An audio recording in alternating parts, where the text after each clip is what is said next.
Ladies and gentlemen, boys and girls of all ages, welcome to the Paranormal Portal. I'm your host, Brent Thomas, and we are just anxious as hell to bring you another fine, fun-filled episode of the Paranormal Portal. 2 hours of amazing paranormal stuff. That's about as poetic as I could get there. I did pretty well there for a while, but welcome to the show, everybody. It's Saturday night. Thank you for spending your Saturday night right here with us here on the show. It's always a great pleasure to do the show, and it's always even a greater pleasure to see that people actually show up for it. It's like, wow, they're really here. But I hope you guys are doing great. Thanks again. I should let you know that I'm not here alone, of course. What? It's true voice in my head that I haven't announced yet. I am joined by my good friend and co-host and voice in my head, Don Longbeard. Why, hello out there. It's us. We are back, Don. Another fine episode lies in front of us here. I guess that's better than dead behind us. Yeah, it's not a quivering mass of twisted flesh behind us. Do we call the police for that? No, I don't think so. But I just think it's our job to fill these 2 hours with as good a show as we know how to do, and we're going to certainly do our best. But I should let you all know that if you want to be a part of the show, you can always call in. The phone number's live and available. But the phone number for the Paranormal Portal, if you're listening on TFR, is different than the other shows out there. We have our own number, and our own number is 720-923-0500. That's right, 720-923-0500 is the number for fun right here on the Paranormal Portal. And if you've got something to share, we'd love to hear from you. So, but anyway, Don, how you been? Good. What is with this weird weather? You know, I went to work this morning and it was nice and sunny, and then I get off work and it's a torrential downpour for 45 straight minutes. Yeah, well, it's crazy. It's spring. I mean, you got to admit, though, up here in the mountains. Today is summer solstice. It's no longer spring. Like that means anything. I don't think, we've had a long, cold spring, that's for sure. But I will say I don't mind the rain, because one thing I've noticed since living here, and Don, you're a lifelong resident up here, or longer than me by a long shot, but it's kind of the trend that you have these really wet springs, and then maybe not any rain again until fall. Right. I mean, that to me was weird, coming from the Midwest, where it's, every other day there's a thunderstorm rolling through or something. Really? Really?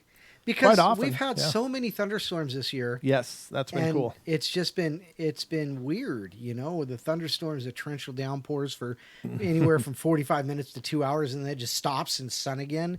Yeah. It's been kind of crazy weather up here. It has been, but I think it's probably that way everywhere. I think that could be true. That could be a symptomatic thing of the flux that we're in now. I've been saying for a long time here on the show that I think we're in a period of transition. We're in this period of flux, and I think it's, it sounds kind of flaky and stuff, but honest to God, I believe this.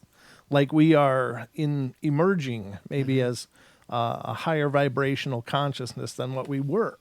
And I mean that as a global society. I know that people change individually and all that, but I really think there's something going on. There's a big picture going on, and obviously there's a lot of craziness going on. That's of Dorian Gray by any chance? Right. Well, but I think that there is weirdness going on, but I think that's just people trying to figure out what the hell all this means, and getting scared and getting angry, and a lot of changes going on. I don't ever want the show to be political, but I will tell you that if whatever you're doing is causing you to feel angry and horrible, quit doing it. And that includes media or whatever, because yes. I think that there is definitely, and this is me going out on the conspiracy wing a little bit, but I think there is definitely an agenda to keep people pissed. I mean, it's like there are people that are working really hard to keep people pissed right now. Yeah. And I don't know, that really bugs the hell out of me. And it doesn't seem like it's it doesn't seem natural. I mean, yes, there's a lot wrong in this world. Of course there is. And it's always going to be wrong in this world. There's always going to be broken stuff in this world. But I don't think people should always want to tear each other's throats out, in light of that. And certainly, change can happen, but whatever's going on now is really like concerning for sure. Well, it's insanity change. Yeah. It's not, it's not just change and people are like, oh, well, that's new. No, it's like you said, it's like, well, this needs to change and that needs to change. It's like a forced change. So, or else. Yeah. Yeah, pretty much. And that's the part that's troubling because, I mean, any kind of change has to be born, hopefully born of good things, not born out of terror or ultimatums or, force. Of any type. Yeah, force or manipulation. Right. It should be born out of the desire to make a better world. To be better. Yeah, and to be better. Yeah. Exactly. So, that's not what the show is about, but obviously there's a lot of weirdness going on, and I think we all need a reprieve from that, and I hope that's one of the things this show can be, is just kind of an escape from all that. So I'll tell you what, I promise you, we'll quit talking about it now. You guys are getting this everywhere you turn, everywhere else, but it's just a couple minutes on the soapbox here. So just, again, if it's making you pissed, stop watching it. Stop doing it. Right. Just unplug and get yourself, straightened out, because man, people are really like scary charged right now, and that's weird. All you really got to do is just watch the Paranormal Portal Wednesday, Thursday, Friday, Saturday, and you'll be good. And Sunday. Yes, and Sunday. So that's it. 5 days a week. You take, Mondays and Tuesdays off. You get over your Monday, you get to your Tuesday, and you start your hump day on Wednesday. Yep. Yep, so absolutely. So there's some options. But anyway, ladies and gentlemen, welcome to the show. We have 2 full hours of fun ahead. I wanted to start with a listener email that I got. Nice. And I love getting these, guys. If you ever have, if you don't really want to call into the show, it's not your thing, that's kind of intimidating to you, or you feel like, oh, I don't want to do that, this is kind of freaky, just email me, paranormalportalradio@gmail.com. And if I'd love to read your story for you if you don't want to come on and tell us yourself. These listener stories are really incredible, and I've got a ton of them that I haven't touched yet. We're going to be doing some of them as podcast episodes because we get a lot of emails from our podcast audience, and they're a lot of fun, but they are a lot of work. So look forward to those as well. This one is coming from a listener named Alice, and she says, "Hi, I'm a new listener, and I noticed that sometimes you read listener accounts or of experiences. And I wanted to relay one experience of mine from 2010. I bought my first house for my 4-year-old son and I, and the first night after moving in many boxes into the house, I stayed there alone while my son was at my ex's house. Well, after I went to bed, I felt the presence of something at the foot of the bed. It had the sensation of a guard dog watching out over its territory. I tried to shrug it off and went to sleep, and I dreamed that an elderly couple was standing at the foot of my bed. The man was tall and thin, and the woman was short and very quiet. The man spoke up, but I felt as though he was relaying his wife's words. He said, 'We know you're good people, and we'll help you protect the house.' When I woke up, I didn't think a lot about it, but I thought it was interesting since I've always believed in spirits. And later that summer, I met another elderly neighbor. His name is Clyde, and he was telling me about the house, which was built in the 1930s.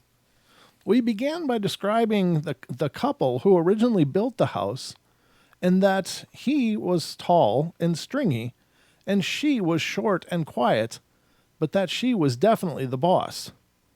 My face must have shown my emotion because he stopped and said, 'What's wrong? You look like you've seen a ghost.' And I told him about the dream, and he said it sure sounded like them, and that they had both passed away in the house. I've never had trouble in this house with negative entities in the home, and everyone who visits says they love the feeling of the home and describe it as cozy and warm or safe feeling. So just a note of an encounter. I have some others from cleansings of homes that I've done before, and maybe I'll send them in at a future time." Well, first of all, that is really, really cool. Again, I think that a lot of times spirits do visit us in our dreams because that's the easiest way for them to make contact with us. Like we meet them on this middle ground between their world and ours, and it's whatever the dream world is, whatever you think it is. But I think that a lot of times they do appear to us in that way, and it's a really cool experience. Now, I can't think of a better kind of haunting to have than that kind, where they're like, hey, we like you, and we're going to help you protect the place. That is an awesome, awesome experience. Very cool. Thank you, Alice, for sending it in to me, and I really do look forward to more of your stories. If you'd like to send those in as well, I would be honored to read them and to share them with our listeners. So thank you again. So that was the first start of our show tonight. Sweet. What a great way to start. Yeah, definitely. I mean, honestly, I really do love when you guys reach out and, become a part of the show, because I don't know, it just like closes that circuit and like we're having this dialogue together. So it just makes it feel like such a family event. Well, that's the whole point. Right. That's what I'm saying, right? Yeah, because exactly. I mean, I'm not putting down anybody's shows, but some people talk to you. Mm-hmm. Some people talk to you during their shows. They're talking to you, and there isn't really that communication being reciprocal. It's just you turn it on, they talk, and they do a brilliant job. I'm not putting down anybody's shows, but they talk to you, and then it's over. Right. And then you wait until they're ready to talk to you again. But I love the fact where you guys talk back and you become part of the shows, because it just creates such a more fun experience, at least for me, and hopefully for you guys as well. So, but it just goes to show that there's a lot of people out there dealing with this stuff, and I think these dialogues are healthy and helpful.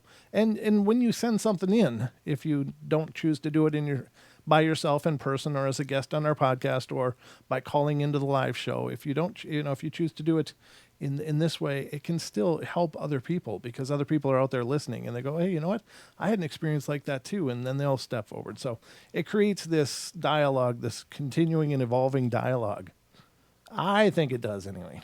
Let's see here. Somebody just said, oh, it was Seeds. He says, you always talk with us, Brent. Oh, And that's the way we want it. Yep, yeah. Well, that's thank good. you, brother. I appreciate that a lot. I do. And again, if you didn't check out last night's episode, Ra Castaldo was here with me, and we talked about the Giants and about Lilith and the whole. I mean, God, we went on a journey. Ra took us on the full $10 tour. There's no question.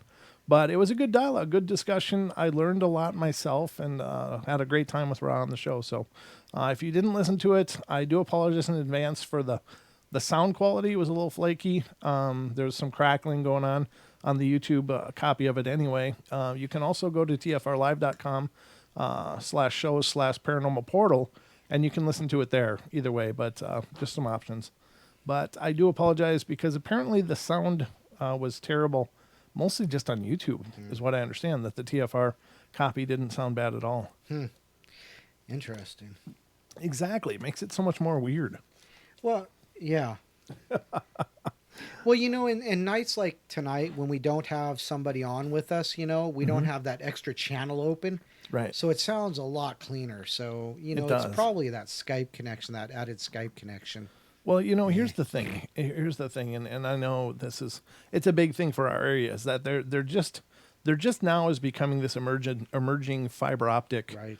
connection, these backbones that are coming into our areas, being way out in the sticks.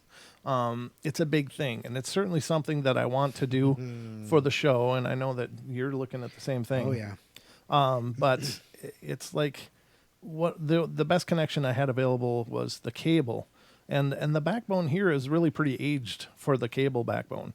And so it's noisy, and there's drops and outages, and the speed fluctuates so much. So I'm really looking forward to getting the fiber, because that's a really much more powerful and stable backbone for this kind of stuff. And so I'm trying to get that done. It's a little bit of an expensive endeavor, but we're going to make it happen for you guys, because it's frustrating for me to have shows that where we just lose that quality,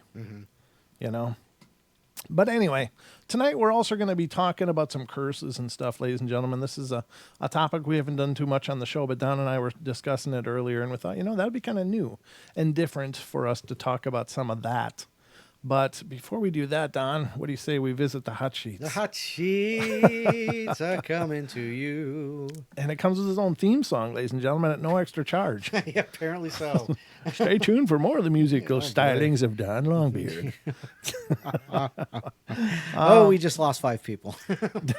5 thumb downs. Dang. Yeah. Oh, shoot. Oh, Never geez. mind. Don's going to sit quietly through the rest of the show.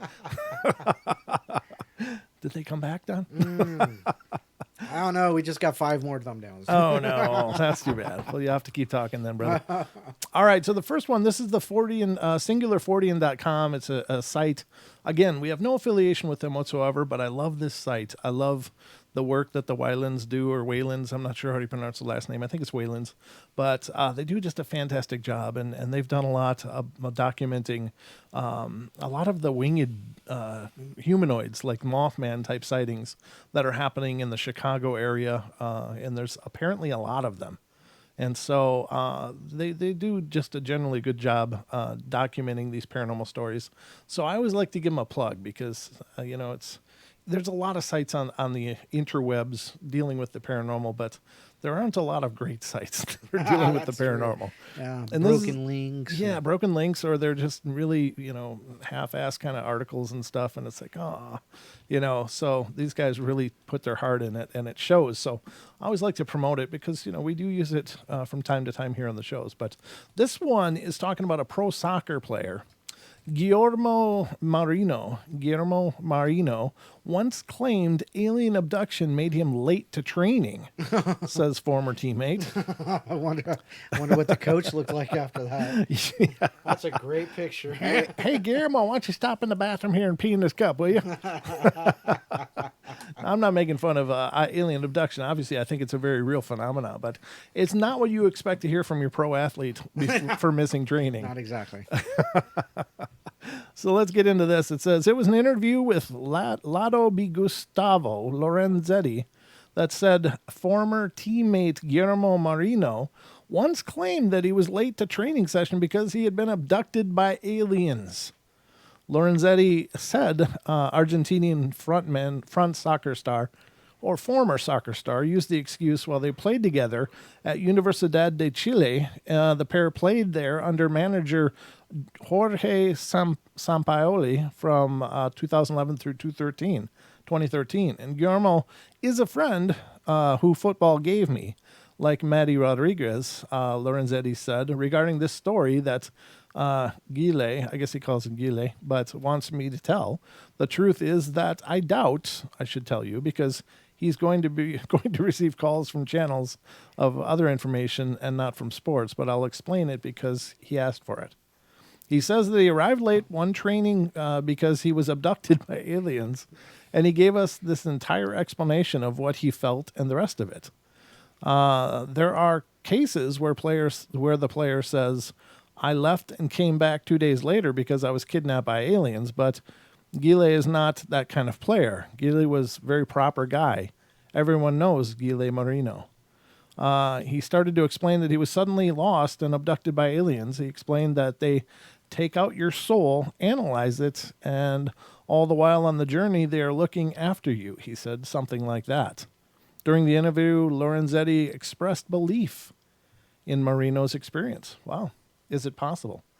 What do you think, Don? Pulled his soul out and they examined it? I guess so. Wow. I guess so. Now, that's kind of funny because I've heard that theory before, that that's one of the reasons the aliens are interested in us is because we have a soul. we have a soul, and they allegedly don't, or at least that's a theory that's out there. I don't know. I mean, I don't know what to do with that kind of thing. I mean, that's so far into the rabbit hole that I really can't follow it. Not because I'm unwilling to, but just because I don't pretend to know enough to have that opinion. But yeah, no doubt. that's not your run-of-the-mill kind of claim, No, not at all. It says, honestly, I believe in aliens, he said. Marino gave a great explanation, and we will have to believe him. I don't know. Other types of channels will have to call him so he can tell it better. But in any case, he was abducted by aliens, and I believe in him because he tells you that way, and if you know him, you realize he is a serious person. He will not be late anywhere. He is very correct. So he says he explains it to you. He is a big believer, learns that he continued.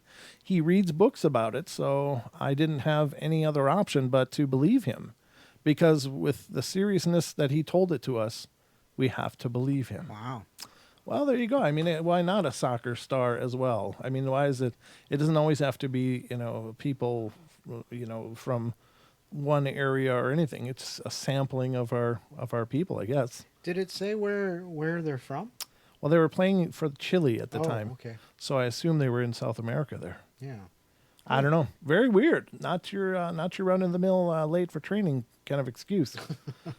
But apparently the guy comes across, according to this former teammate, as a very believable and down to earth kind of guy, just very matter of fact, and he was always punctual. So I don't know. What would you believe, Don?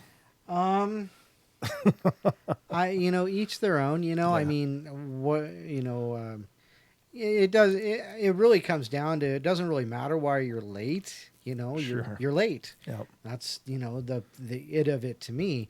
But I would definitely find it interesting. I'd have to ask him questions. Well, what happened? Yeah. Was it a 3-corner black aircraft? Oh, you know what?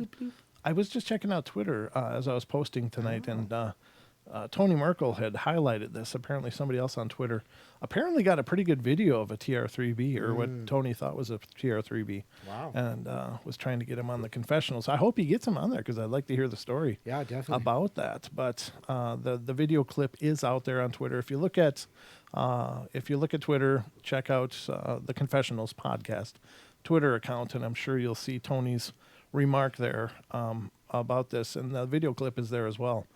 I did look at it briefly. It's a very quick little clip. It's like 20 seconds long, but it does kind of zoom in at the end there, and you can clearly see it's a triangular craft.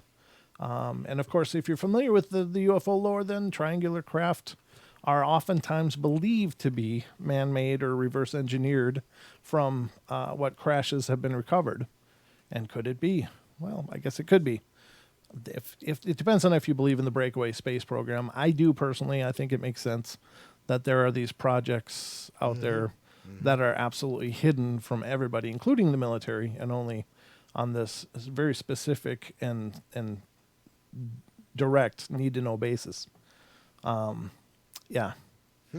So I think it's pretty good video. I just, again, saw a clip of it, but I thought I'd point it out because I did see that tonight before coming on the show. You ever seen videos of the TR-3Bs, Don, or what? I've seen them, and they're really interesting. I'm waiting to find one where it doesn't make any noise. Sure. Because I've never seen one where they get a good video of it and it's not making noise, or they're usually not that close though, so you may or may not even notice it. So if one's 100 feet above your head and it's not making any noise, break out your phone, send it to me. Yeah, if you can think of it. If you can think of it. I mean, that sometimes is the big thing, is getting people to remember they have a phone. Right. Hey, wake up. Get your phone. Film that. Again, it's like the one really good experience that I had. The one thing I couldn't do was record it, because that would I still think that is better than any UFO footage I've ever seen, even the fake ones, the people that are, creating fakes. It was so amazing. God, I wish I could share what I saw. I wish I could have just pushed a button and recorded that. And my God, it would have been incredible. But I'm trying. I'm still trying to go out at nights and see if I can capture it. I capture all kinds of the little things up there. I got dozens and dozens of videos of those little ambiguous lights. The one that I use on the first break, that's coming right up, ladies and gentlemen. During this first break segment, if you're on YouTube, you will see it's about crop circles and stuff. But the green footage in there is my footage that I recorded outside the back door of this weird light going at a northeasterly fashion, which would have been to my right and away from me. And it's really well lit, much more well lit than the stars behind it. So make of it what you will, but it made no noise. Very cool. But we'll get into that in just a moment. We're moving up to our break here. So before I do that, I'd just like to remind everybody to please make sure to check out our podcast. We are on Pandora, Spotify, iHeart, iTunes, what are we on? Chatbox, Google Play. Yeah. We're on Stitcher. I think we're everywhere.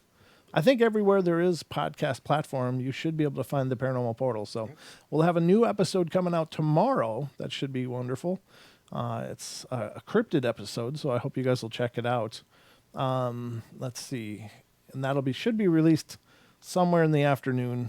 Depends on when I actually get to it, but I'll get to it. I'll get to it at some point or another. So, and remember to, after the show tonight, if you're listening on TFR, iHeart, TuneIn, and TalkStream Live, to stick around because Paisley Wild will be coming up with the spaces between following the show. So that'll be up next as well. So we're going to head to our first break in just a couple moments. But again, if you have a lot of paranormal stories of your own, please reach out to us. Let us know. We'd love to include your stories on either the live shows or the podcast or both, because that's how we roll. Right, Don? Yes. We roll uphill. Yeah, slowly uphill, but we're rolling anyway. But we're going to go take our break now, ladies and gentlemen, so don't go away for more of the Paranormal Portal.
Broadcasting live, ladies and gentlemen, not only here, but also in Michigan, Bigfoot, Michigan, Rob's Bar again.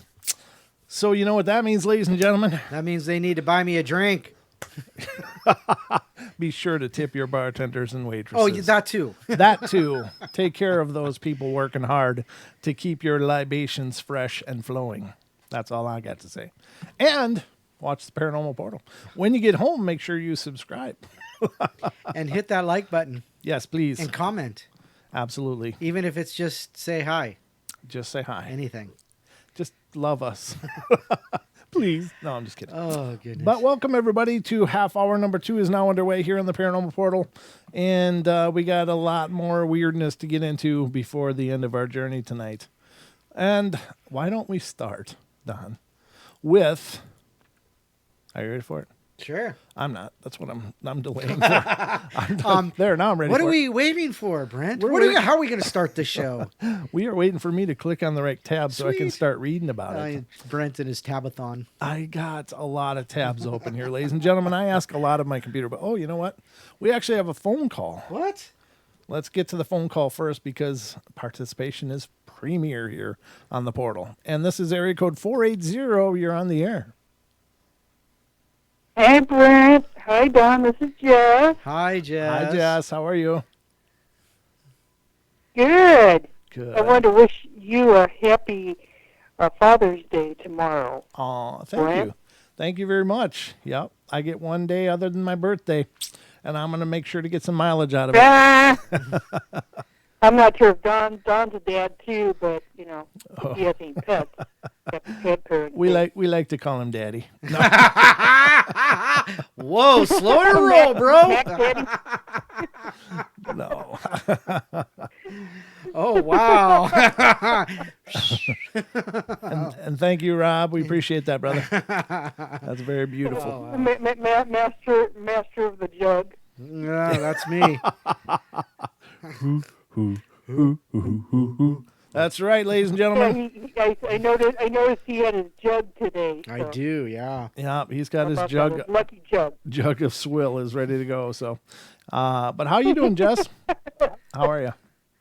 Oh, good. I've just been, you know, no offense, kind of drained, so I haven't been on much, you know. Oh, that's all right. I'm a central worker, so it's like, you know, sometimes I just, you know, I go to sleep and just, I'm zonked. Sure. Wow. Oh, that's Honked out.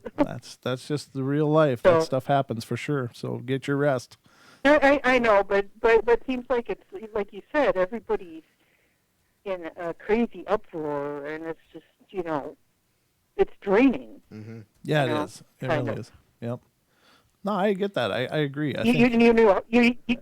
you know how it is, Brent. You're an empath too, so Yeah, it it gets can heavy. be extra draining. It gets extra heavy. You're right, but take your time whenever you need to. You know, it's while we love having you here. There's Hey, I haven't forgotten y'all. Don't We worry. know. we didn't doubt that for a Yeah. minute, Jess. You've always been with us for a long time, and we always appreciate that. I'm staying alive. Yeah, there you go. Good to hear it. Good to hear it. But no, I appreciate that. Yeah, Father's Day tomorrow, and to everyone else out there, if you're a father, happy Father's Day to you tomorrow. My stepdad's birthday is today, Oh, and I did some, you know, I gave him some goodies and, Good. you know, bought him some lunch and all that. So Oh, that he was got nice. spoiled.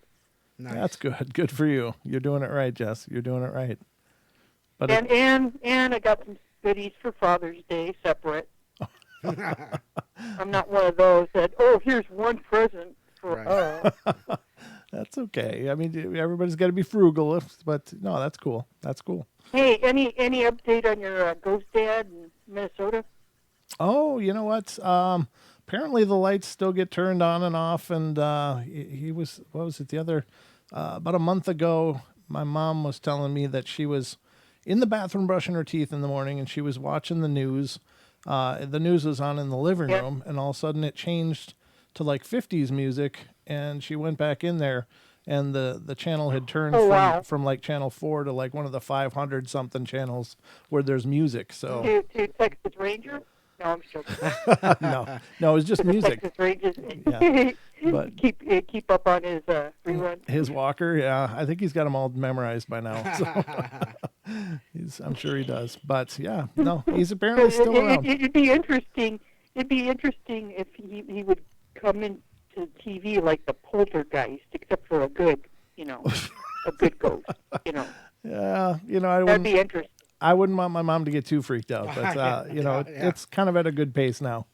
But yeah, it's still. No, that's cool. I'm sorry about Minnesota and what was happening there for a while. Yeah, me too. It's That's gonna be unfortunate. rough. Yeah, I'm sorry that's happening everywhere, to be honest with you. But I just hope that we can all emerge, from it much better than we went into it. Mm-hmm. That's my goal. Well, united we stand, divided we fall. That's what they say. Yeah. So I just hope we get through it, Exactly. and sometime soon. But no, it's good to hear from you, Jess. We missed you.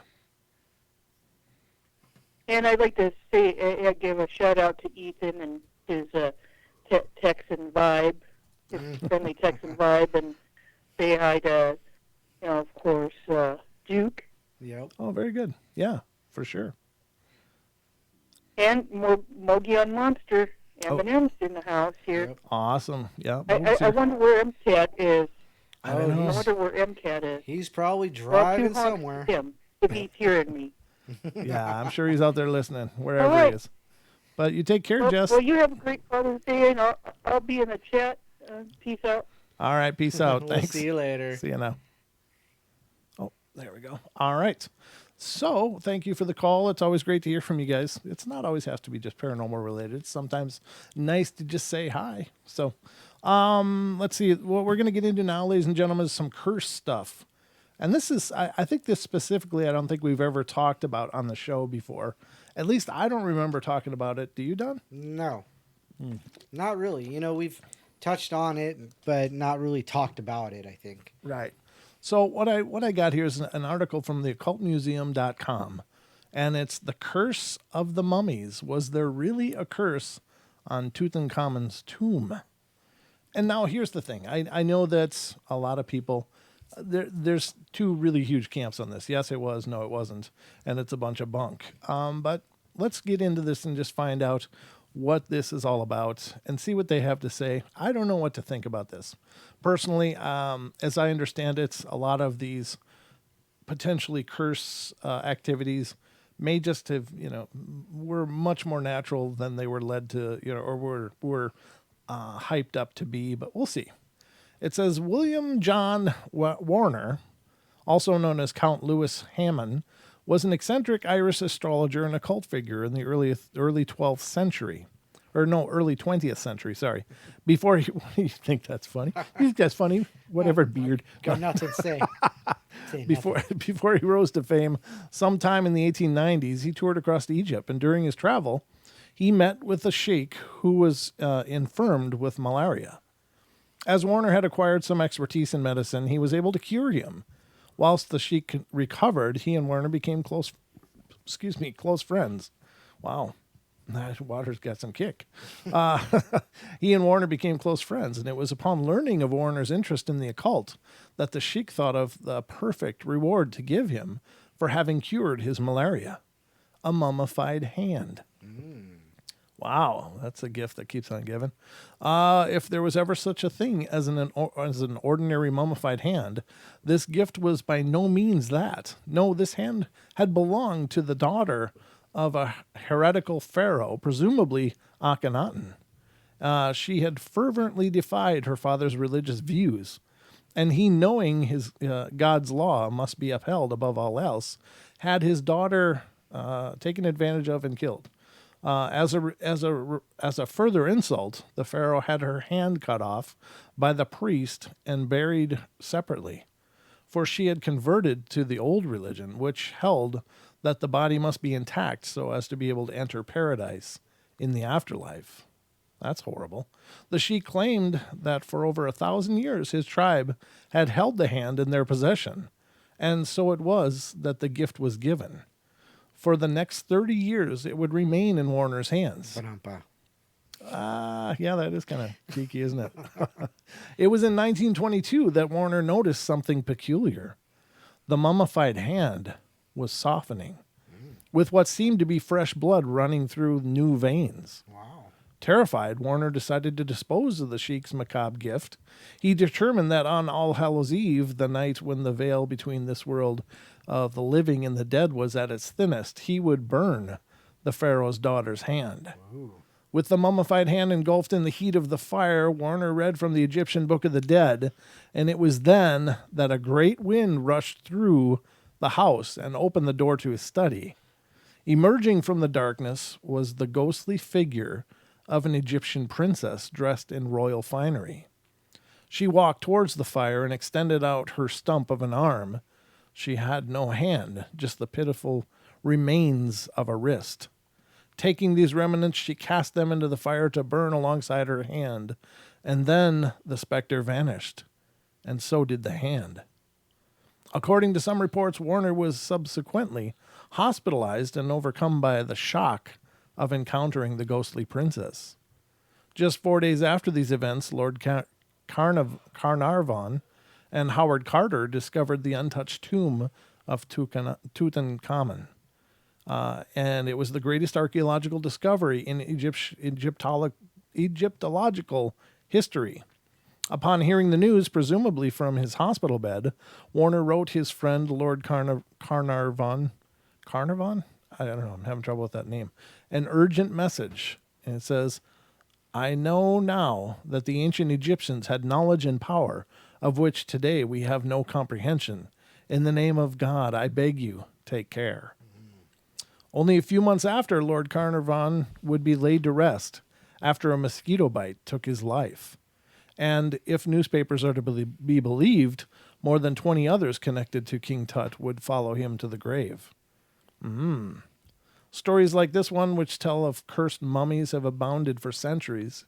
Even before the discovery of Tutankhamun, one of the most famous of all the stories is that of supposed cursed Egyptian mummy that plagued the British Museum so much that they decided to sell it to a museum in New York. However, on its voyage across the sea, its fatal curse took 1,500 souls down into the icy depths of the ocean, for the ship it sailed aboard was the Titanic. Yikes. However, the story is riddled with inconsistencies. Chief among them is that the Titanic's very thorough ship cargo register did not list any mummy on board. No mummies here? Nope. Such is the case with many tales of cursed mummies.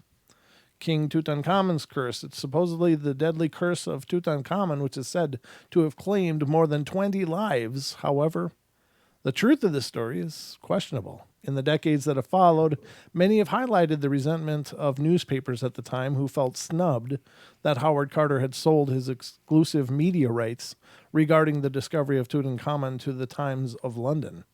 Vindictive, the media spun every tragedy which could, in whatever small way, be linked to the boy pharaoh and his so-called evil curse. Wow, you mean fake news even then, huh? Not only that, contrary to popular belief, there is no written curse to be found on King Tut's tomb. The only tenuous link is the dubious account of a scarab bracelet found on a mummified hand in the tomb, and is said to have been inscribed with the words, "Cursed be he who moves my body.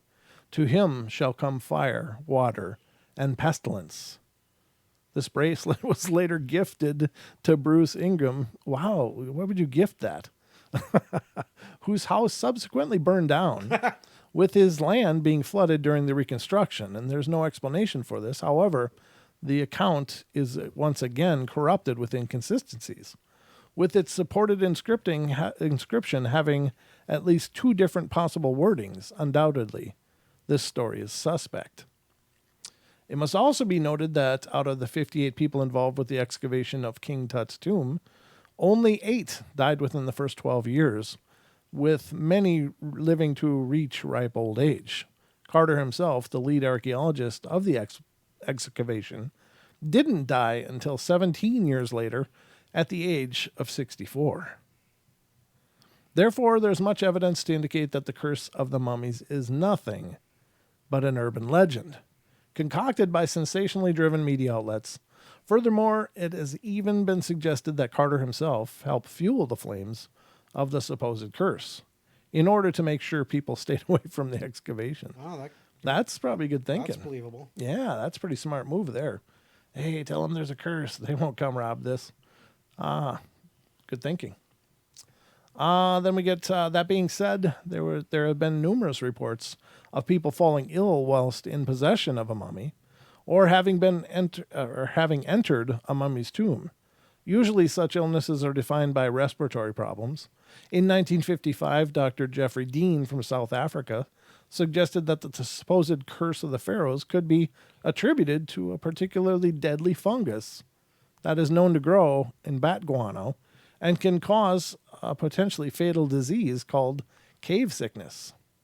Indeed, in the case of King Tut's tomb, bats were reportedly seen in the area, and as the tomb was only protected by an iron gate, bats could have flown in and defecated over the treasures. However, the presence of bat guano was not something that was reported by Howard Carter at the time.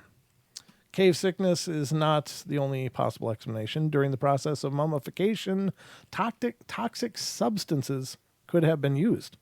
Thus, there's the possibility that the pharaoh's sarcophagi contained formaldehyde, hydrogen, sulfide, and ammonia gas, all of which attack the lungs.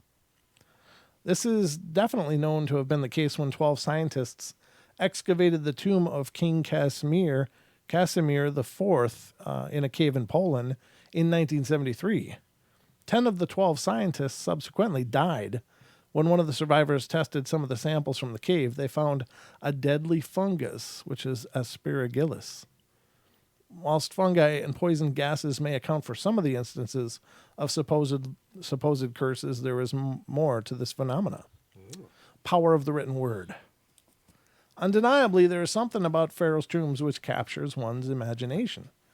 These places of burial were regarded as sacrosanct. Indeed, it was extremely rare for a pharaoh's tomb to be violated during the reign of a successor. Regardless of potential political motivations, there was an unspoken agreement that every pharaoh recognized the need to respect their predecessor's grave in order that theirs would be honored with the same respect. After all, a tomb was not merely a place to store a corpse. Rather, it would serve as the eternal home for one's soul. It's no wonder, then, that so many pharaohs obsessed over what would be their permanent home, life by comparison being but a short chapter in eternity. Yet life goes on in the world with which these glorious monarchs left behind.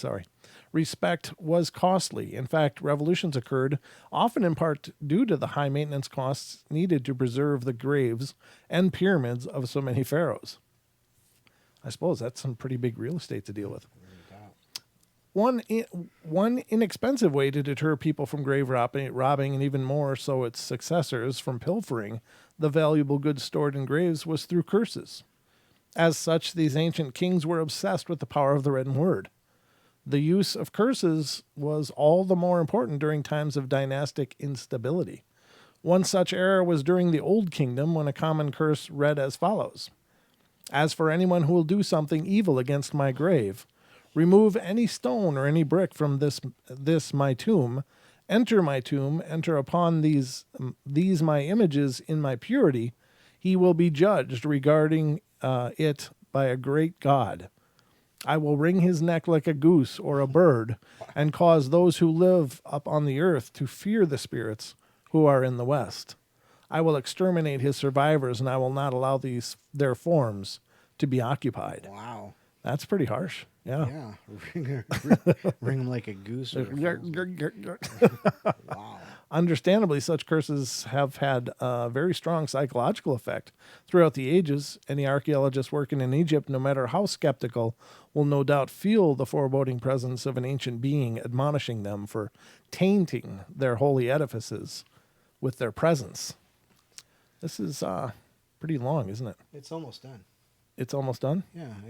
Look at your... Yeah. Well, that's up to you to decide. And we'll read a little bit more. You're going to say that name, aren't you? I'm going to try. Zahi Hawass. Zahi Hawass. Did I do good? Yep. All right.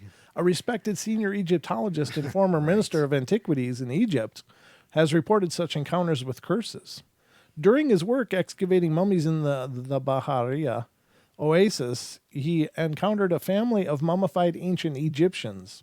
Under pressure to open the tomb for public display, he opted to compromise and sent a few of the mummies to be exhibited at the nearby museum, and amongst them were 2 children and woman. He has reported that for many nights afterwards, he would see these 2 children wrapped in the fresh linen he had given them, following him in his sleep everywhere he went. The woman even crept into his dreams, pleading with him to do something. These experiences culminated in something akin to a night terror attack, during which Hawass claims one of the little girls stretched her arms to wring his neck. He has reported that even after he woke up, he had trouble breathing, almost as though the little girl's hands were still clamped tightly around his throat. Unsettled, he reunited the child's mummies with the mummy of their father at the museum, and this ceased all the nightmares. There is certainly a remarkable tale, especially when one considers that it comes from a highly respected senior archaeologist. Are you blowing raspberries? Yes. What do you mean? The Zahi Hawass. Oh, do you know about him? Oh yeah. Okay, do tell. What's going on with Zahi Hawass? I don't believe he is what he. Wow.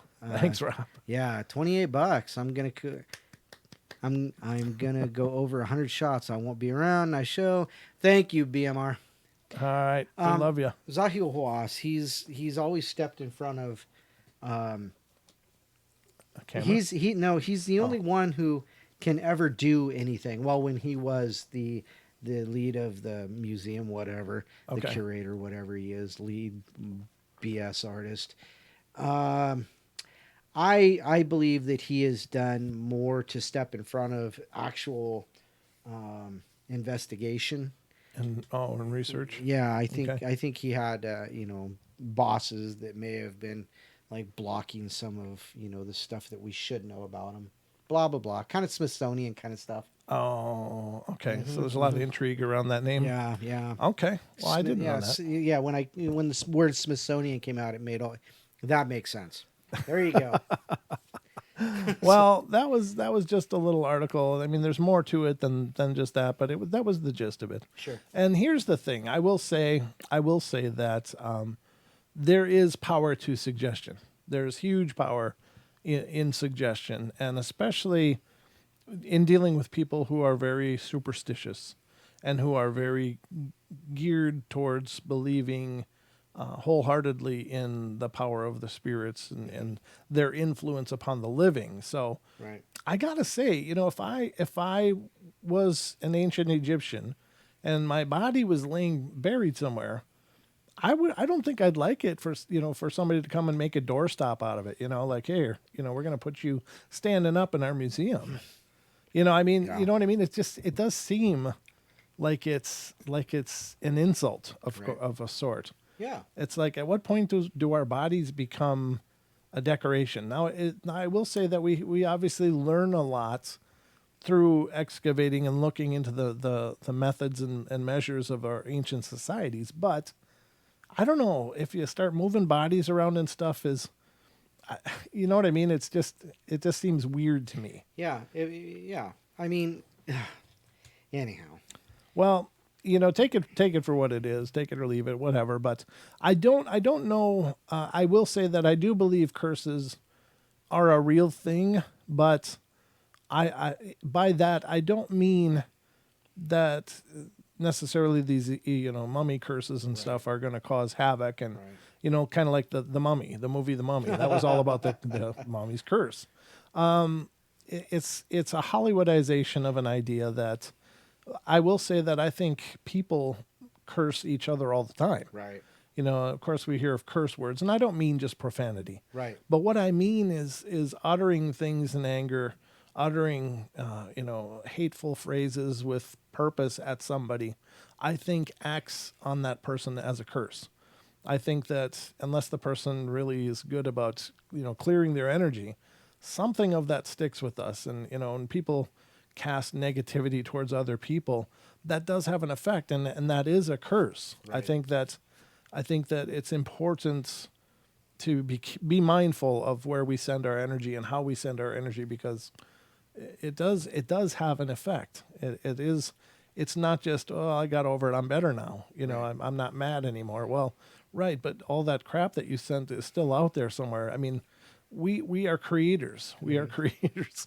We give life to things, through our belief in them. And I know that theme is played up a lot in a lot of shows dealing with gods and stuff. But anyway, we'll get into more of this on the other side. We're about to go to the hour break, ladies and gentlemen.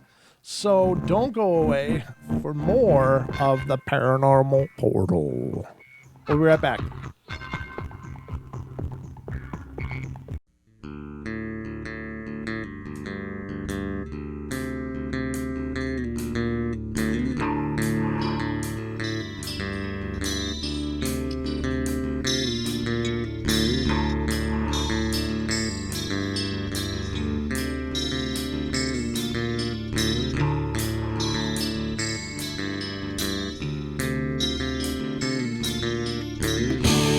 Everybody likes to play their games.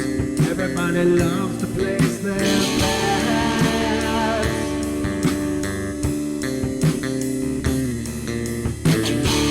They don't understand the price I paid. They don't care to comprehend.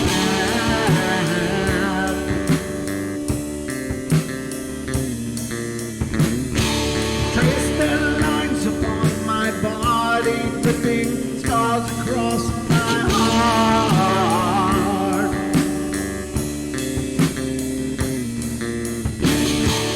Raging anger boils inside me, and their lies keep falling apart.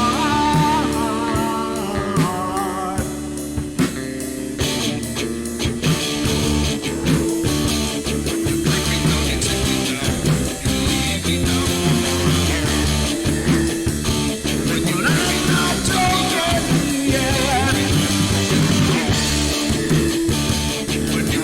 not talking yet. I'm not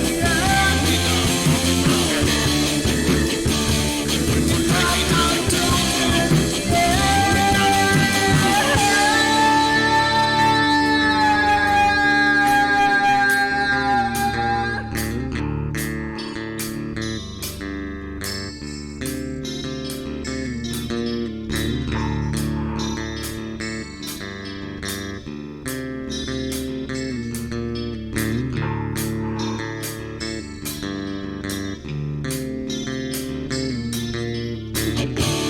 I am finished with my silence. I am not a stupid boy.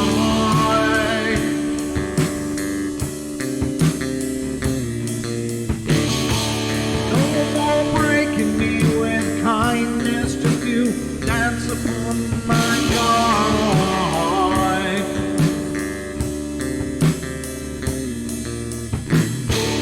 Leading me with empty promise. You're just another fucking mess.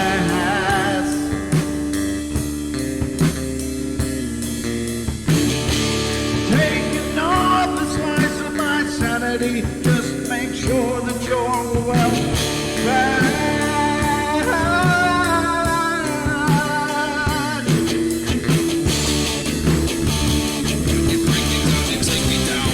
But I'm not wrong yet. I'm not talking yet. I'm not talking yet. I'm not talking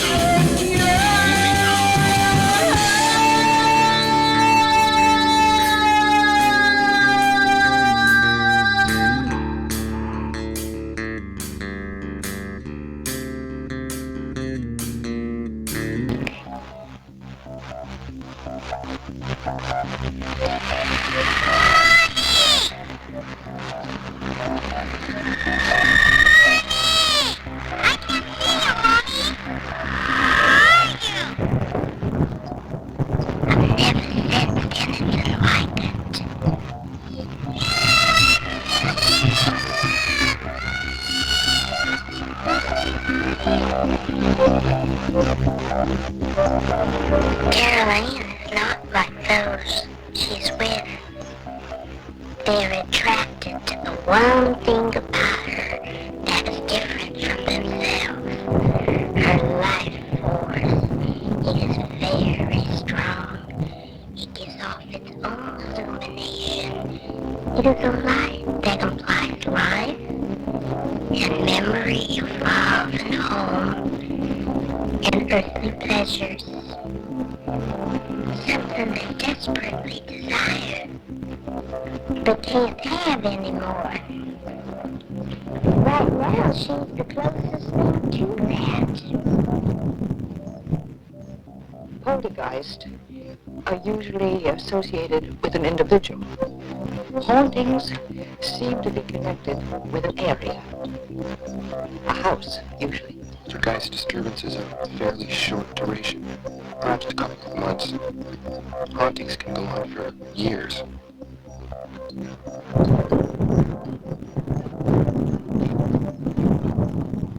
And as Brent would say, so can this show. Whatever. Welcome back to the Paranormal Portal. The second hour has begun. We are halfway through our journey of this Saturday night. It's Saturday, right? Yeah, I believe so. I'm never too sure anymore. It all kind of blends together. So thanks for joining us. It looks like we've got a great audience. So Brent just got done, just before the break, reading stories of Tutankhamun's, King Tut, and the curse behind those. So I had some curse stories pulled up, and this one's taken a while to, wow. And so I wanted to read some to you. So sit back, relax, have a drink, popcorn, whatever it takes. Let's do this. This is the true story of 3 deaths caused by a voodoo curse in Westport. Let's see. It says, the first thing you need to know is that this is a true story. It's a story about voodoo, a story about 3 deaths that may have been caused by a curse, a story about a mysterious fish doll, black magic, and the havoc it wreaked on this South Coast family. And once again, it's all true. Of course.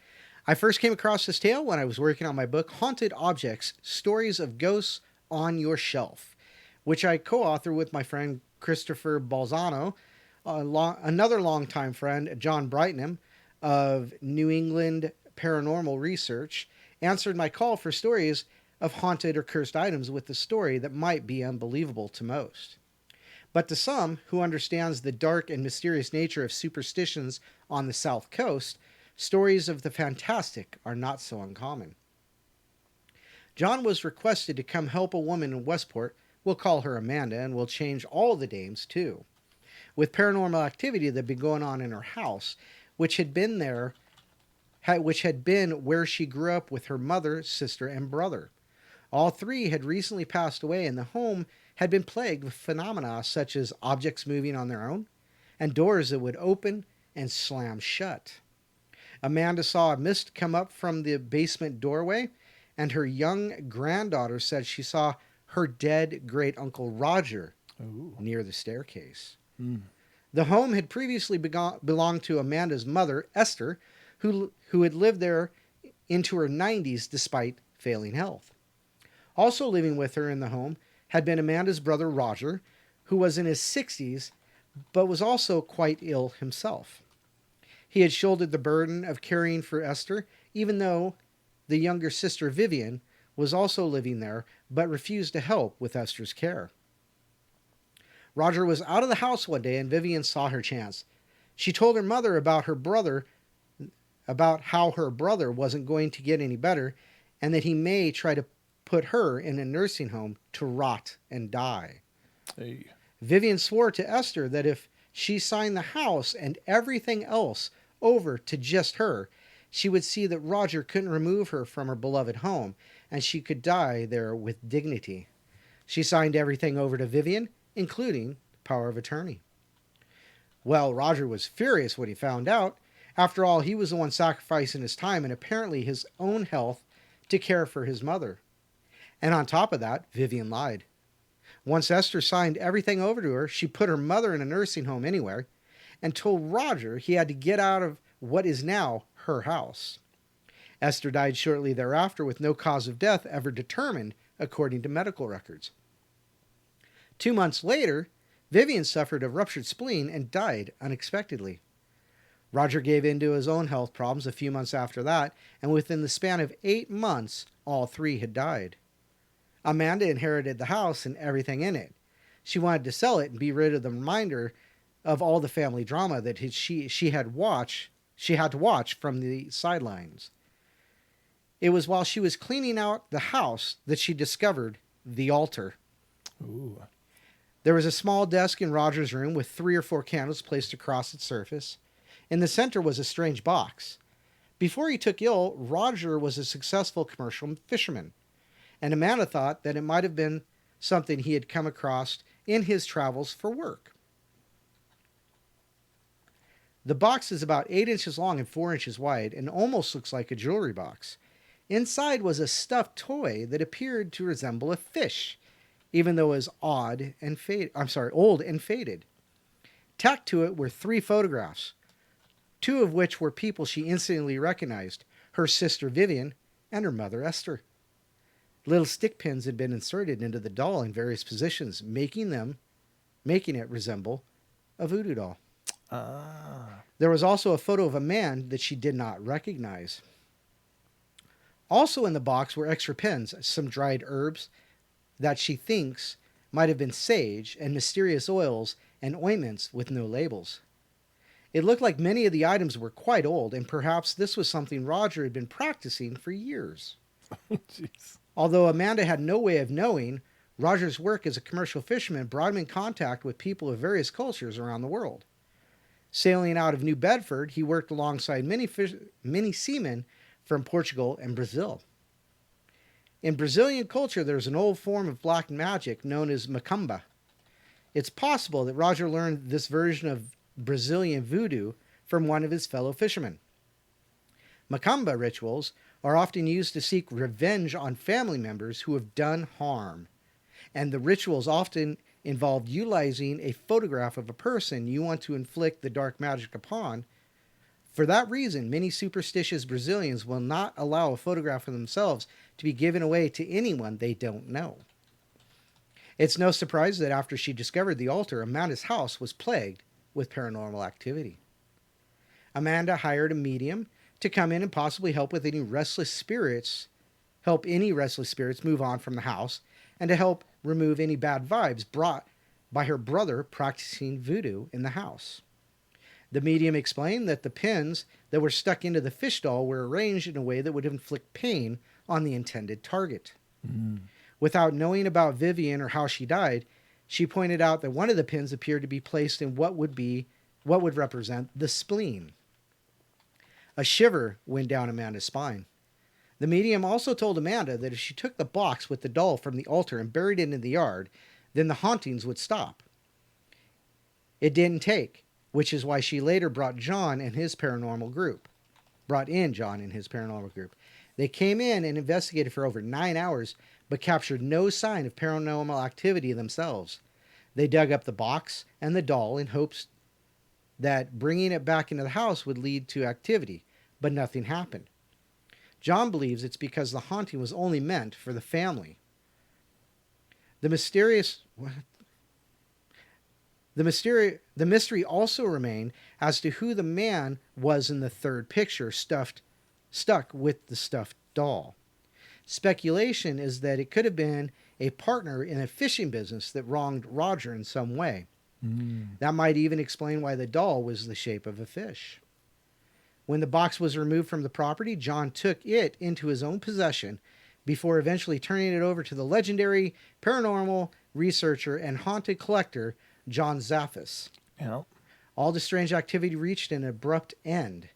A sense of peace had been missing from the home for many decades, once again filled its rooms, and the curse apparently lifted.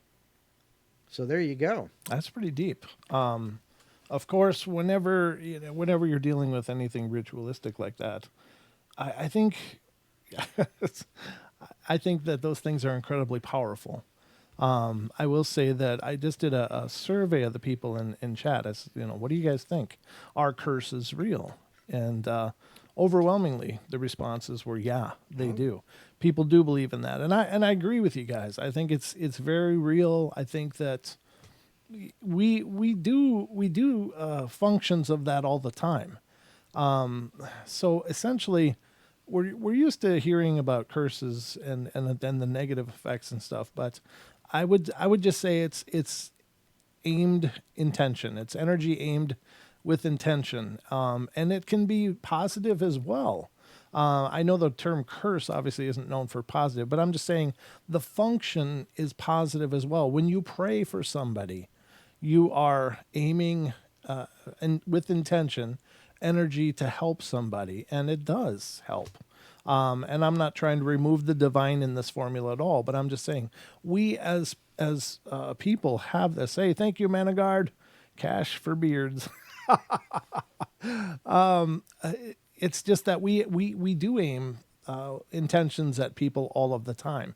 Now, of course, when those are negative intentions, they're labeled curses. When they're positive intentions, they're prayers, or or other names, whatever. That's just the only one that came to mind just now. But it seems that when people aim their energy with intention, things can happen. And depending on the person, not because one person is more powerful than other, but some people are better at moving their energy than others, or aiming with intention with others. Right. Now, people that are in esoteric practices like ritualistic magic or the occult or whatever, they're very used to aiming their energy at stuff.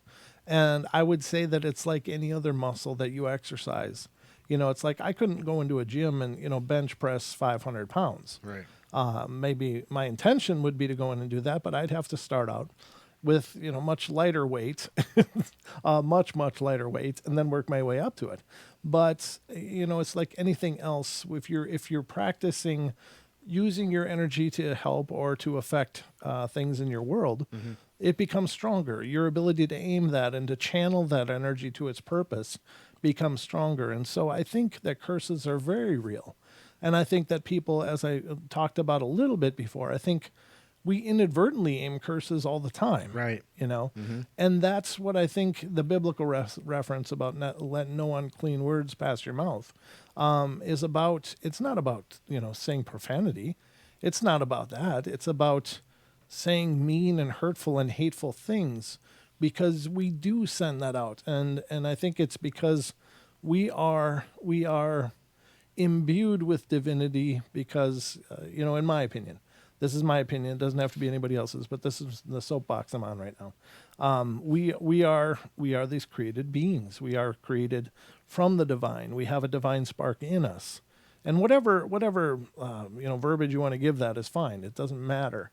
But as such, we have this divine center to ourselves, and it's very powerful and very potent.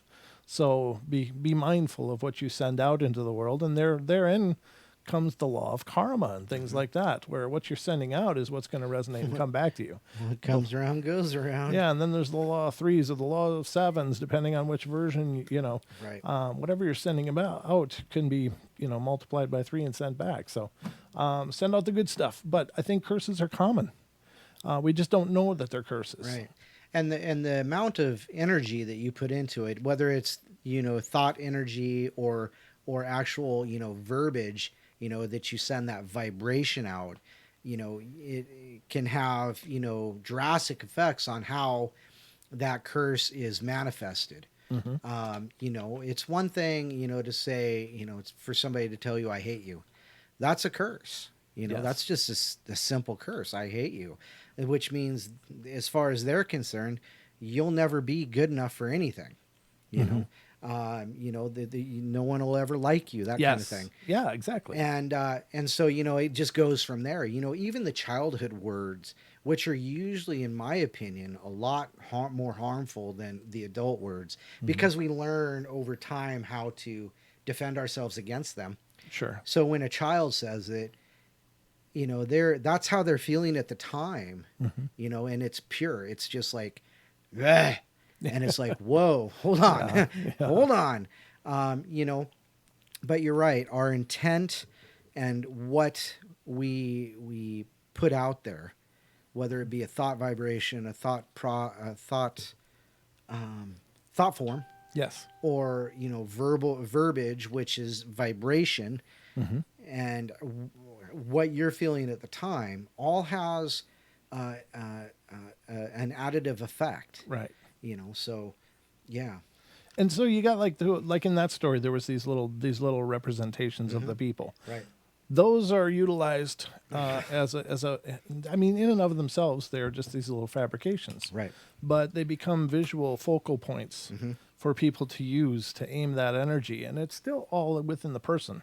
Like, things don't have a power unto themselves. I Right. really don't believe that. But I think that any practice is about aiming energy. So are symbols. So are rituals. They are just ways to focus energy through a period of exercises in order to, boom, send out something very powerful. Right. They're all amplifiers of a sort. And so, I think that's people think these dolls, like in this instance, are powerful. Well, I suppose that after a while of aiming energy at them, recognizing them as an extension of these people, Right. it probably does end up having a power of its own just through repeated use, like anything else. I don't know. Just, I'm thinking out loud as I'm going here, ladies and gentlemen, but I don't think we realize how powerful we are. Right. In fact, we're led to believe that we're not powerful at all in our existence in this world. The world doesn't acknowledge the power of the individual. Right. We are led to believe that we are only powerful when we can, unify and of course we are. Those are all multipliers, but we are powerful as individuals too, and we do manifest incredible amounts of energy, and we do manifest incredible things in our lives, and so I think curses are a great topic to use to discuss that, because when you realize the ability that you have and the potential that you have, then you are liberated from a lot of the controls that have been put into play. And I think that you can manifest yourself more truly and fully at that point, because you're not being anchored by these disempowering beliefs. Right. So Right. be mindful of your power. Absolutely.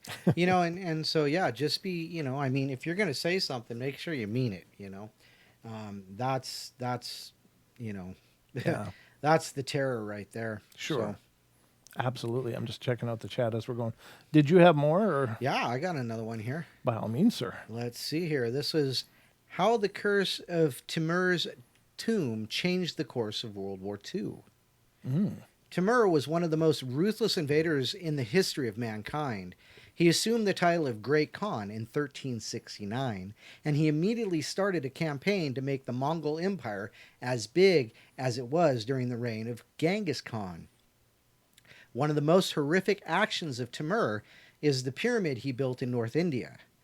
Timur built the pyramid out of 70,000 human skulls. Oh, Jesus. According to historians, Timur was tired of carrying the skulls around, so he decided to use them for a good cause. Oh, man. Timur, or commonly known as Tamerlan, was one of the best military tacticians of the 14th century in Asia. He was also responsible for the death of around 17 million people. Oh, my God. He lived for 68 years, building the biggest dynasty after Genghis Khan. His tomb represents an important piece of history and culture of the Persian Mongolian architecture. The tomb, or mausoleum, where Timur lies, is the precursor for later architectural tombs. Even the Taj Mahal in Agra is built according to some of the principles of Timur's tomb. But one thing that the other tombs do not have, and Timur's has, is a curse that allegedly changed the course of World War II. The curse changed the course not once, but twice during the worst war in the history of mankind, and here's how. The tomb. As mentioned, Timur's tomb, or Amir, G-U-R-I. I'm going to do a Brent. Absolutely. G-U-R-I, Guri Amur, M-U. I'm sorry, I'm just screwing this one up. Timur's tomb, or G-U-R-I, A-M-U-R. There you go. I'm just going to call it Timur's tomb. tomb. Maybe I'll get it right. Good yeah, more. As mentioned, as they know it in Asia, is the mausoleum of the conqueror Tamerlan, or Timur. The tomb is located in Uzbekistan, and architects have built tombs according to the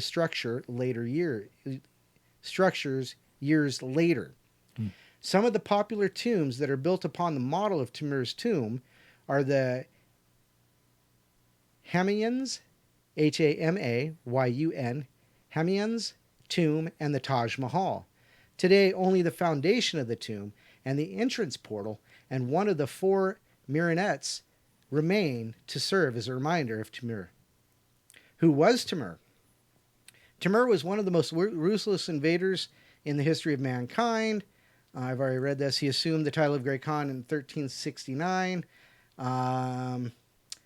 Built the pyramid of 70,000 skulls. According to historians, Timur was tired of carrying him around, so he decided to use him for a good cause. During his reign, 17 million people fell victim to his dynasty. His empire spread through East Turkey, Iraq, Kuwait, Syria, Uzbekistan, Pakistan, Afghanistan, Kyrgyzstan, India, Russia, and Turkmenistan. Wow. That's He was huge. busy. Yeah. The biggest mistake Timur made was to try to conquer China. At one time, China was ruled by the Ming Dynasty. At the time, it was ruled by the Ming Dynasty. The mistake was that Timur tried to conquer one of the biggest countries in the world during winter. Ooh. It was very unlikely for him and his normal conquest were during this. It was very unlikely for him as his normal conquests were during spring, when his Mongols were best used and utilized. He faced one of the coldest winters in 1405, fell ill, and eventually died before accomplishing his wish to conquer China. Timur died at the age of 68 years old. Wow. Important inscriptions on the tomb. As mentioned previously, his tomb is engraved with 2 inscriptions that contribute to the myth and legend of the curse. The first inscription is written on the tombstone that says, "When I rise from the dead, the world shall tremble." The second one's located inside the tomb. It says, whoever disturbs my tomb will unleash an invader more terrible than I. Wow. Yeah. Timur's tomb and World War II. The curse, Timur's tomb, changed the course of the war 2 times. The first time when Stalin opened it, and the second time when he returned to the remains to the tomb.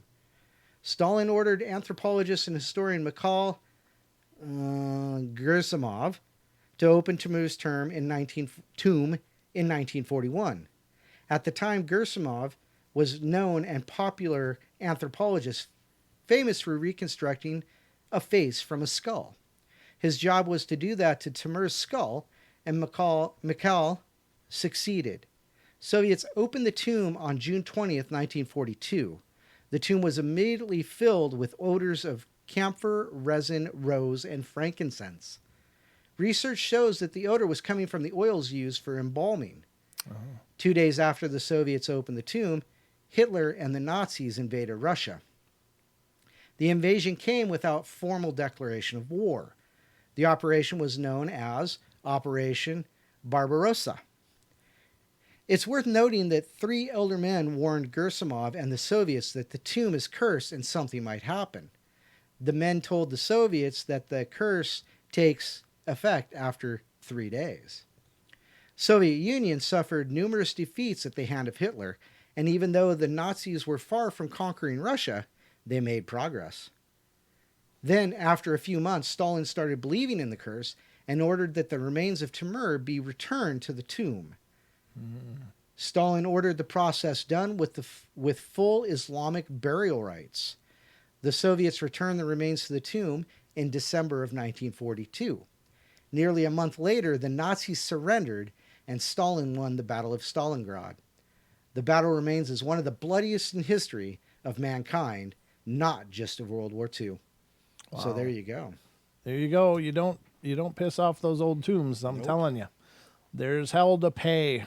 We are almost at our last break. Yes. Wow. You did a good job. Thank Nice job. you. Nice work. Told you I could fill a half an hour. And by God, you did. I You filled it certainly up. did. It's just great to see all the faces in here. Great to see everybody. We have 1.5 hour left to go, ladies and gentlemen. Once again, if you're listening on TFR, iHeart, tune in and TalkStream Live. Then stick around because Paisley Wild's coming up next with The Spaces Between. And so it's always a good show. She's a dear friend and definitely support her. She simulcasts as well on YouTube, on her YouTube channel, which is youtube.com/thespacesbetween. Right? That is correct. Okay, so we're going to be right back, ladies and gentlemen. Don't go away. 1.5 hour remains of the Paranormal Portal for tonight. So don't quit now. We'll see you in a minute.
Welcome back, ladies and gentlemen. Last half hour of the Paranormal Portal is upon us.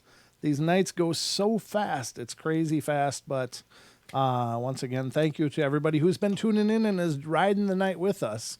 We appreciate your company and your part of our journey and your participation in our journey. And it's great to see Vamp again. She's been in the chat. Vamp's a long time friend of the Paranormal Portal. She goes back about as far as Lewis, almost as far as Lewis.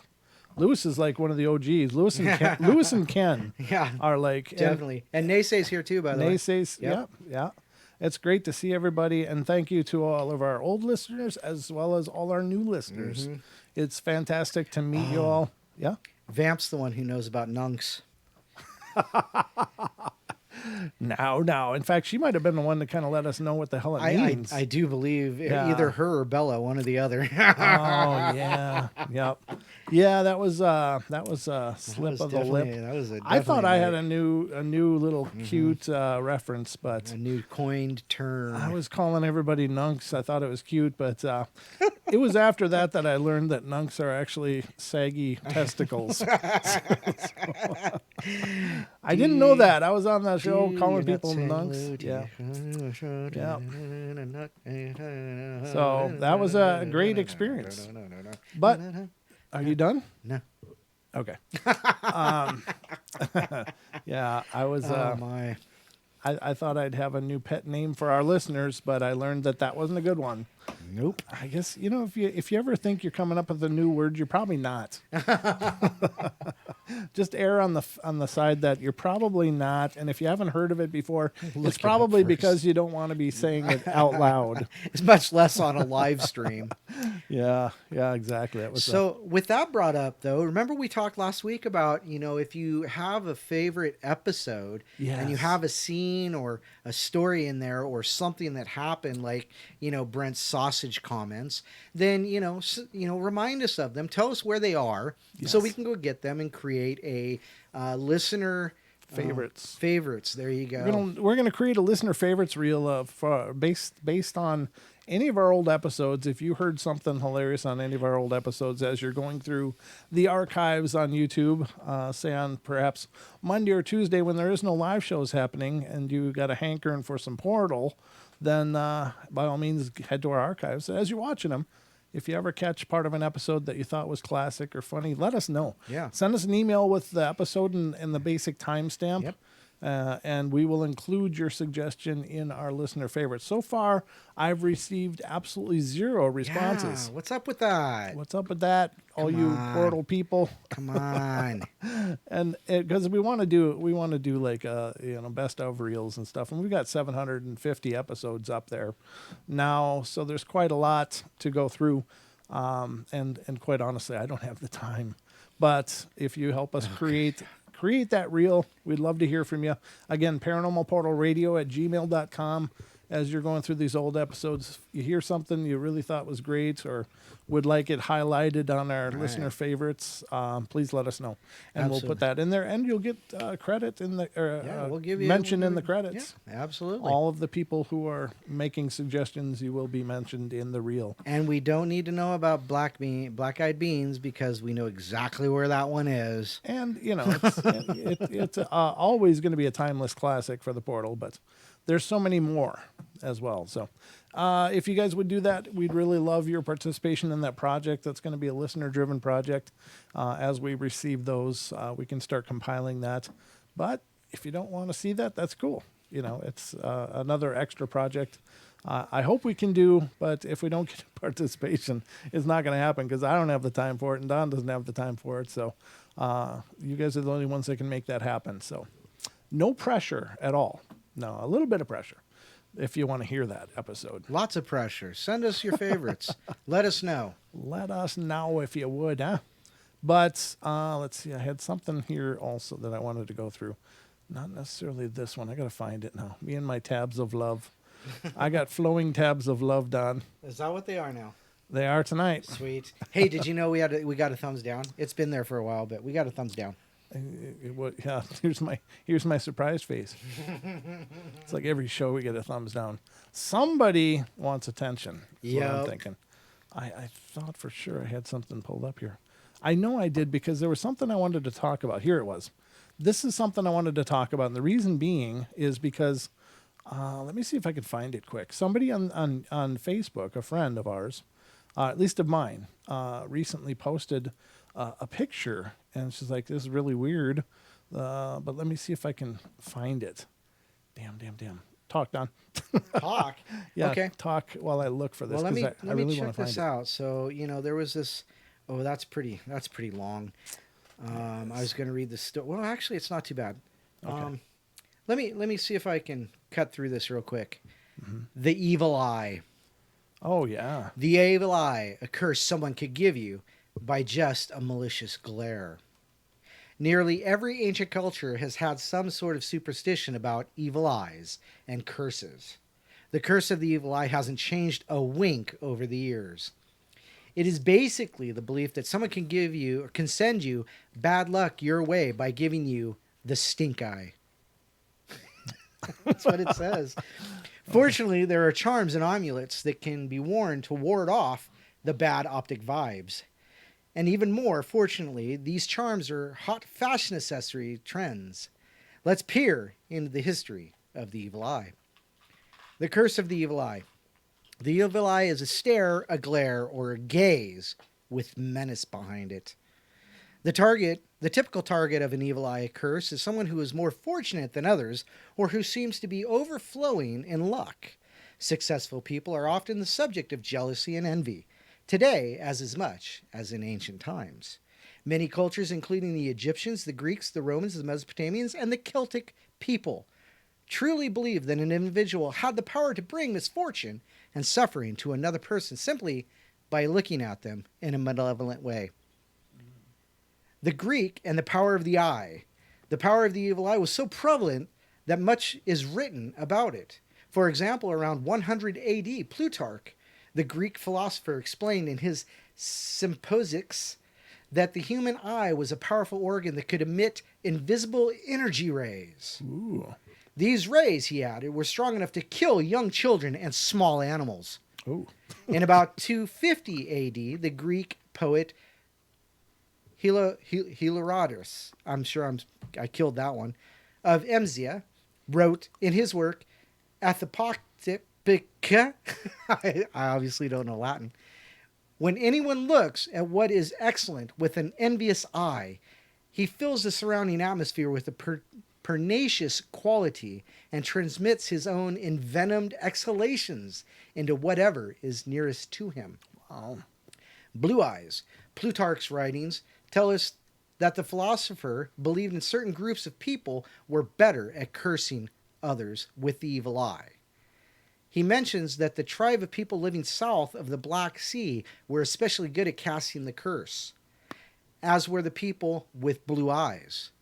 For people living around the Mediterranean Sea at the time, blue eyes were rare. In fact, blue eyes seemed to be so unnatural that they had to be bewitched. The color blue. The color blue is often linked to evil eyes and amulets that protect against curses. The marketplaces and bazaars of ancient Istanbul and Cairo offer plenty of depictions of eyes painted in cobalt blue. Across the Mediterranean coast, beads were made from blue glass that were fashioned into eyes. These blue glass beads found their way into many cultures of the region, from the Assyrians to the Phoenicians and the Ottomans, the Greeks, and the Romans. Mm-hmm. The curse was a curse. One may think that having the ability to drain your frenemies of their luck and success would be a delicious, fun gift to have. Yet some stories and legends from ancient cultures tell us that have the power to curse others was a curse itself. An example of this is the old Polish folk story about a man with the ability to curse others by gazing at them. Wow. He was so distraught about the misfortune he was causing that he cut his own eyes out to prevent himself from inflicting bad luck on anyone ever again. Gotcha. Thwarting evil. With so much evil shooting from people's eyes, it's no wonder that most ancient cultures developed charms or amulets to protect themselves from the curse of the evil eye. Historians believe the Greeks were the first to come up with amulets specifically to ward off the evil eye curses. But it was the Middle Easterners, particularly those around Turkey, who still include special eye symbols in jewelry and emblems today. One is the Nazar. This is an eye-shaped symbol with concentric rings that is meant to deflect or prevent the evil eye curse. The Hamza is another common image associated with evil eyes. It's a hand with an eye in the center. Oh, sure. The Egyptians used the Eye of Horus, the line drawing of an eye with the curlicue underneath it, as a form of protection to ensure continued health and prosperity. I'm almost done here. Okay. Still a common motif, the Hamsa and other evil eye protection symbols are found across the globe and have made their way into high fashion. People are attracted to the symbols for this exotic vibe and their simple design. It also could be that deep down, some people still feel the need to protect themselves from evil glances of their foes and others who are envious of their successes. And there you go, the evil eye Very cool. curse. The evil eye. That's old time. Okay, so I found the article that I was looking for, or I found the post that I was looking for. So let me put this up, because oddly enough, I had just come across this other article, and then someone, Nina, a friend of ours, saw this in the skies, and I'll put it up here quickly. I shouldn't. Let me see if I can do it better. I should just try to open the image rather than her page, because I don't want to put her out there like that. Here we go. So let's do this, because I didn't really ask her. But she posted this image, and this is the skies. She goes, mysterious light. It's actually violet and not blue as in the pic. It has the color as my background pic. Really weird. Like part of the sky is violet. Now, I'm like I said, I just saw this mentioned in this article, and then it was so weird to go to Facebook and see somebody's experiencing the exact phenomenon. This is, unconnected. I didn't share this article that I'm going to share with you now. I'm just doing it right here on the show, if I can find out where the hell I put it.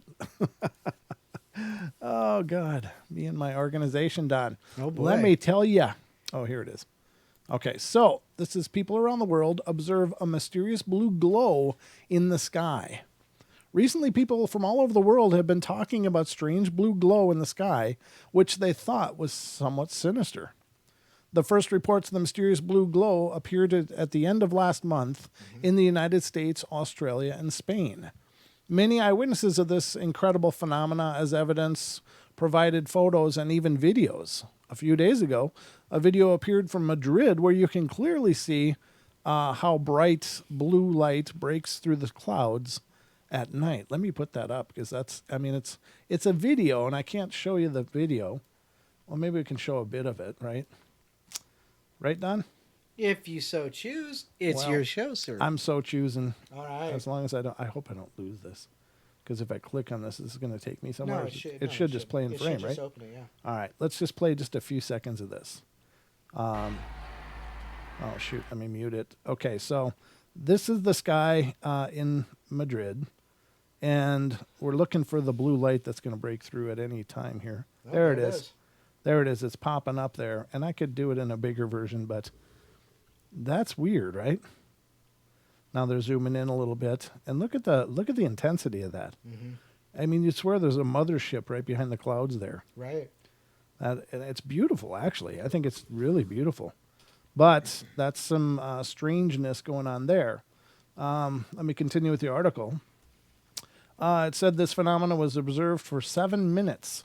Experts have not provided any official explanation for this strange phenomena. Eyewitnesses, in turn, attributed from everything from aliens or some secret tests. Some even considered this as a forerunner of strong earthquakes and disasters around the world. Wow. Yikes. Many people know that at the epicenter of an earthquake, where quartz layers are tightly pressed against each other, they cause very strong magnetic field. As a result, a certain glow may appear in the sky. But in those countries and cities where the videos and photos of the blue glow come from, They have not been subjected to earthquakes recently, therefore nothing is known today about the very real causes of this phenomenon. Now, my question to you guys, as I've just read the only reference to this blue thing that I can find so far, have you heard of this before? Have you seen it? Any ideas on what you think it is? Well, you know, Robin Robin Moonshadow from Strange Realms. Yeah. She posted a picture, or I don't know if it was a video or just a picture, but it was a series of pictures. Uh-huh. And I can't for the life of me find it. But just in the last week, she tagged us on it. And it was a picture of the moon behind the clouds, and it looked like an eye. Here it is, as a matter of fact. Oh, right. But You know what? I don't see any blue. It does look like a face, though. It No, actually looks like a that was person. really creepy, though. Let me see if I can pull it up. Was it on the Paranormal Portal page? Well, it's actually. Oh no, it was Beth. It was Beth that posted Beth, it. yeah, Beth Fierce, And she, I think, yeah, posted and it. she. Let me see if I can get it up here. Sorry. God. Brent. I didn't mean that. It's one of those things, again, where you say something like, oh, God, wish I could grab that back. Okay. Undo. Yeah. Let me just rewind. No, it's not there. So it must be on mine. It must be on mine. Hold on. Yeah. Well, she tagged you. So yeah, she tagged you in it, not Right. Okay. you and me and. Yeah, hold on. I got to get through my stuff. I thought it was right here somewhere, right? Yeah, there it is. That's it. Yes, these are some amazing images. Let me pull it up. Open new tab, and I'll pull this over. These are incredible images. Granted, it's the moon behind the clouds, so we're not claiming it's supernatural. Right. But it is freaky. It's a freaky looking deal. Okay, so here's the images in question, ladies and gentlemen. These are apparently somebody was taking pictures of the night sky. It was after a tornado. Oh, it was? Okay. It was after a tornado. But how in the hell would you like to see that? It looks like a menacing face, like facing down, but like looking, rolling its eyes up to look at you. Like, what are you looking at? Now, it does kind of look like a cat face, doesn't it? Like this is an ear, and this is another ear, and this is like a flat nose. Maybe a cat person. Cat person, yeah. And I love that. The crescent moon. Right. The eye, it's just reflecting like, oh my God, that's crazy. That is so intense. That is really powerful. And it's just the right picture at the right time with the right circumstances. Yeah. But my God, look at that. It looks like there's a deity looking like into your soul. And so the eye, the nose, and right where the other eye would be, it looks like, you can just barely see the eye. Yeah, like maybe it's Odin. Oh. With his missing eye. Wow. Which would that be? That would be the right eye. So he would have, it looks like if I was looking like this, that would be the right eye showing. So the left eye, it's the left eye you gave up. Is that It's the left eye you gave up for the wisdom from the Tree of Life. Oh, gotcha. Well, Yep, there you yep, go. yep. So that matches the lore. Maybe Woden, Odin, all the other names he's known by, is looking down from the sky. Very menacingly. Yeah, he's not happy. And He's a little pissed yeah, off. it's like a trailer. He's looking from the sky, and he's pissed. But that is a creepy collection of photos. Very cool. Very cool capture. Awesome. Yeah. It's one of those 1 in a million deals, but it's just the right thing at the right time. Yeah, I love that. Let me get this out of here. I can close it. Okay, and then I'm gonna put up another really cool image. I hope you're not showing all the stats on the show. Huh? You're not streaming the stats, are you? No, it's on just our Okay. cameras. It's on our cameras, Don. I'm not letting the cat out of the bag. I don't want people to see how wildly popular we are and start freaking out. We'll just let them get jealous about it. I got to put up this one. So, ladies and gentlemen, a little story. The Minion today decided that he was gonna surprise me. So he did. He called me out of the studio. I'm in here working. Dad, come here. And I go out and I'm greeted with this. There. He marker drew a mustache and a beard on himself. and he had one of my hats, and it's just about the most adorable thing ever. There's the minion, ladies and gentlemen. He is Chip off the old block, which was fun. It was funny, hilarious. I was howling, laughing, but I thought since it's Father's Day Eve, I would share that with you guys because this is one of my little sparks of my heart right here. Just, he's only 4 years old, but the kid is so like precocious. It's like, how would you? Now the story gets a little bit better because we had a realization after that, and I captioned this next photo. This is the next follow-up photo, and this is the face you make when you realize you grabbed the wrong marker, the one that doesn't wash off. So we scrubbed his chin for a while, but he's still got some remnants of his bearded joke. Oh, they just grow up so fast. Oh God, I know. It's crazy. It's absolutely crazy. So this is my little 4-year-old Elijah, my little minion. He's growing fast, but I got 2 other beautiful children as well, but they're a lot bigger than this.